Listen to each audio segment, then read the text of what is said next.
So the Sunshine Girls earned a historic silver medal at the 2022 Commonwealth Games, second to Australia, and that happened in the final match in Birmingham. That was on Sunday, August 7. The team returned last Thursday, and the captain is with us, Janelle Fowler, and the medal is also with us.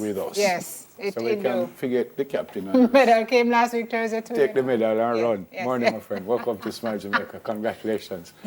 Thank you. First, congratulations on your season. You were the top lady again in the competition. That's fantastic. So congrats about that. And of course, as we said, the first time ever in the final and silver medal for the first time. How does that make you feel? Listen, I think I'm still living in the moment, but super proud of what we've achieved. Definitely, we were expecting to do well, but making it to the finals, it was surreal for us. And you beat them the first time. What happened in that first match against Australia that didn't happen in the final? In the first match, I reckon we were all at 100% fit and ready in terms of our bodies were okay. We were ticking over really good, and we knew what we had to do, and we were just doing it, and we were putting the game plan together, and it was being executed really well, as opposed to the second game where which was the finals.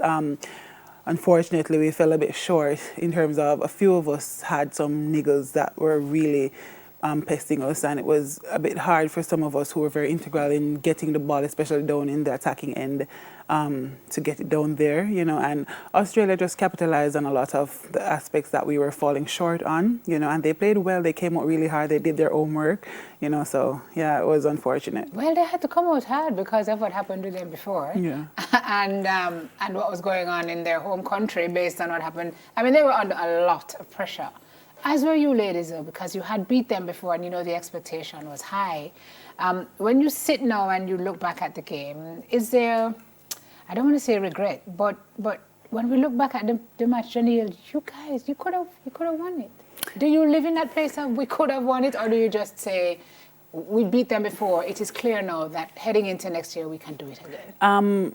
A little bit after the game, we do live in that space as we could have won it, what we could have done differently to maybe have gone over the line. But then there are so many aspects that when we look back, we also say that, this wasn't in our favor and we did our best. We appreciate what we did. So, yeah, and as it relates to next year, World Cup, we definitely know what we can do. We definitely know that we have the team to go out there. The depth in the team is amazing as well. So we know that we have that to go out there and beat them as well. Yeah. I heard the commentator at one point say, these ladies must feel out there in Kingston. I mean, inside the stadium was crazy. It was crazy. It felt like we had a home game. It felt like all of Jamaica was in the stands. When we walked out for the finals and the crowd roared. I mean, I looked at the girls and I was like, oh my God, this is surreal. Like, it was amazing. And what does that do in kind of amping you guys up and pushing you to be even better?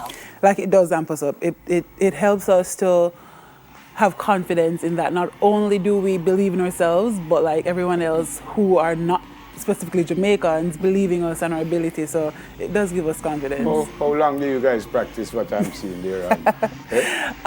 Those two specifically are definitely dancers and should be recruited by Ding Dong.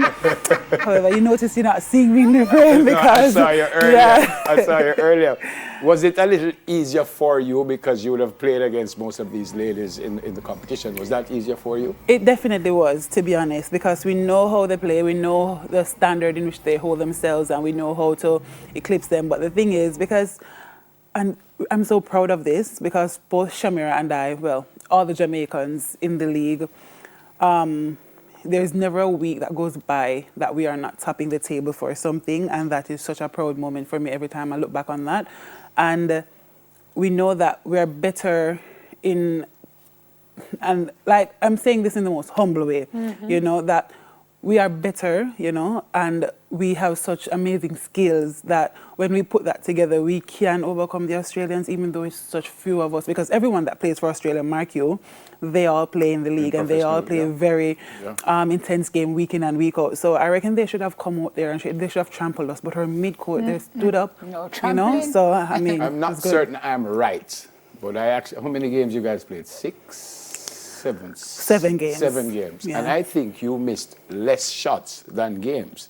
No, you didn't miss 7 shots for the entire tournament, did you? I don't think You I missed did. one I think, in the final. yeah, I missed. You were perfect in the semi-final. Yeah. I don't think you missed 7 shots in the 7 games, which is just absolute. I could be wrong, but I know you missed one in the final because I think you were 46 out of 47 in the final. You were perfect in the semi-final, and you were perfect, I think, in the second game also. So I don't think you missed. How much time do you spend shooting? These days, not a lot. She doesn't have to. Well, it's a good thing. To be honest, but I'd implore that any shooter up and coming should spend a lot of time on shooting, because I've been shooting for so long now. I've just checked the other day to see how long I've been playing netball, and it's a long time. How long is it? It would be 21 years since I'm playing netball. So it's been a part of me, and it's just embedded in me. So. And how does it feel to be the best goal shoot in the World. In the world, lady. I mean, I see you sitting there stewing in your humility, you know, but come on. Simone, listen, it's just the other day that I started to like accept that, you know, when people are saying that, I feel humbled by it. And I'm not always saying this, it sounds cliche, but I do. Like, I mean, I'm happy I'm not only representing myself, but my country, you know, and just standing and to do what tall. you did in the 60th year has specific significance. So big up on that, but also to know that, you know, coming out of that now, coach is saying, boy, I don't know if I can do this anymore.